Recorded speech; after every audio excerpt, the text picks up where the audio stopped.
तो हेलो दोस्तों, मेरा नाम राम है। मैं आपको बता रहा था कि हमने कल दिल्ली से और गर्म पानी कैची धाम के लिए ट्रैवल शुरू किया था।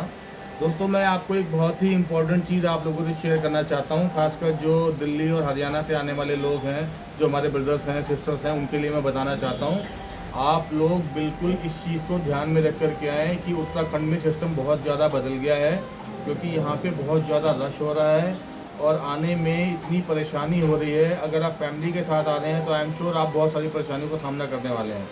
मैं अपनी फैमिली के साथ आया हूँ, मेरे साथ 2 बच्चे थे, 2 मेरे फ्रेंड हैं, हम लोग 6 लोगों का ग्रुप था।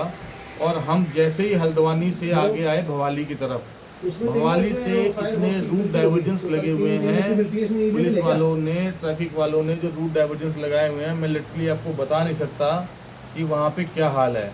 कितने लोगों से हमारी बहस हुई, मैं आप पुलिस के साथ जो मेरी झड़प हुई है, मैं उसका वीडियो भी आपके साथ शेयर करूँगा और आप देखोगे कि मतलब लिटरली मेरा कहने का मतलब ये है कि अगर प्रशासन को, यहाँ का जो लोकल प्रशासन है, उनको ये पता है इस चीज़ का कि पहाड़ों में रश है, तो जो ये बाउंडेशन पहाड़ों में आने के बाद लगा रहे हैं, इनको ये चाहिए कि जब गाड़ी ग्राउंड से एंटर करती है, यानी कि हल्द्वानी वगैरह के पास जब आती है और अगर यहाँ पे ऐसी प्रॉब्लम चल रही है, तो ये नोटिफिकेशन वहीं से देनी चाहिए इनको।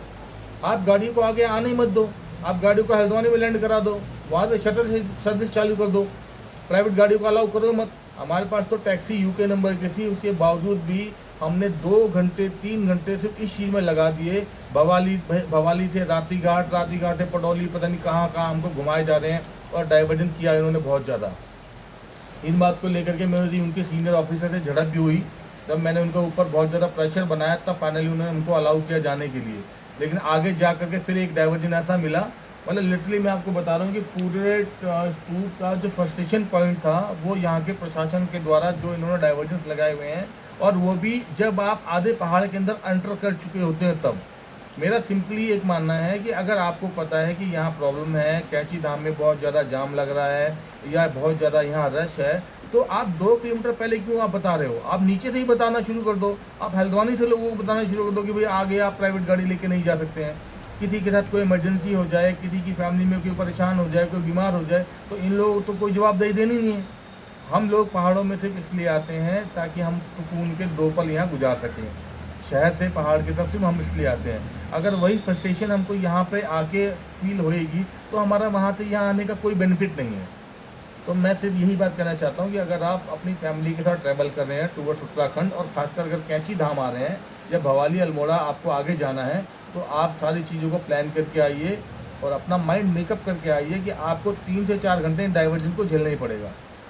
और कई जगह तो हमने ऐसा भी देखा कि लोग पैसे लेकर के गाड़ी को निकाल रहे थे।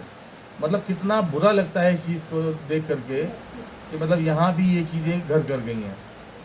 तो बस मैं आपको यही बताना चाहता था। मैं इस वीडियो के अंदर में वो वीडियो जो मेरी पुलिस से झड़प हुई है वीडियो क्लैप कर दूंगा, और ताकि आपको पता लगे कि यहाँ कितनी प्रॉब्लम्स हैं।